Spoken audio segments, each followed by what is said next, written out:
Using green lentil, today we are making fried rice from leftover rice. So here I have around 2 tablespoons of green lentil which I have soaked for 3 to 4 hours. And this is a very simple and healthy fried rice recipe. Hello everyone, welcome to Full House Kitchen. If you ever have leftover rice, please try this recipe. You just need a little bit of preparation like soaking the lentil, and here I have soaked 4 to 5 strings of saffron into 1 tablespoon of milk.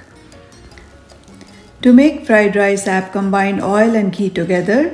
1 tablespoon of oil and 1 teaspoon of ghee, and into goes 1 big clove of garlic or 2 to 3 small cloves of garlic finely chopped. And this recipe is for 1 to 2 person.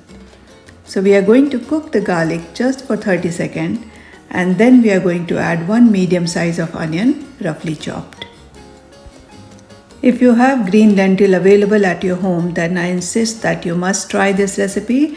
It's simple, it's healthy, and it doesn't take long. It just needs a little bit of preparation like soaking the lentil and soaking the saffron into milk. So just soak around 2 tablespoons of lentil for 1 to 2 person for 3 to 4 hours, and then wash it well, and then we are just going to make the fried rice.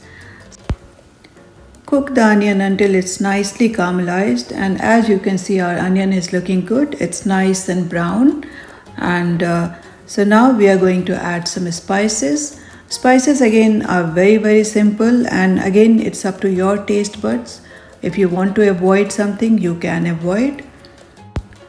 So here I'm adding around 1/4 teaspoon of turmeric, 1 teaspoon of coriander powder, which is coriander, cumin and black pepper mix, and 1/2 teaspoon of red chili powder.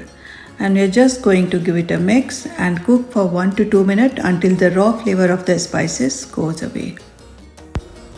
You can definitely reduce the quantity of coriander powder and red chili powder according to your taste buds.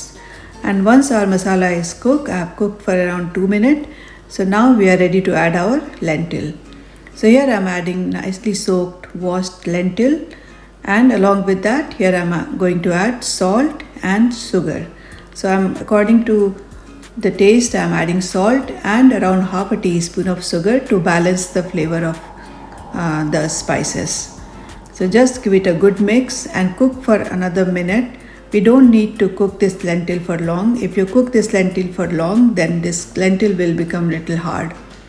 So just for a minute, just let the lentil nicely mixed with the spices. And now we are ready to add our leftover rice and our saffron milk. Just give it a good mix. Saffron milk really gives a very nice rich flavor to this fried rice, and also some sweetness. So it really tastes amazing, and it is healthy. I hope you will give it a good try. And at last I am going to add some coriander leaves. Please do give it a try, and we have many more recipes similar to this, nice, healthy and easy recipes. So please do subscribe to our channel, and thank you for watching.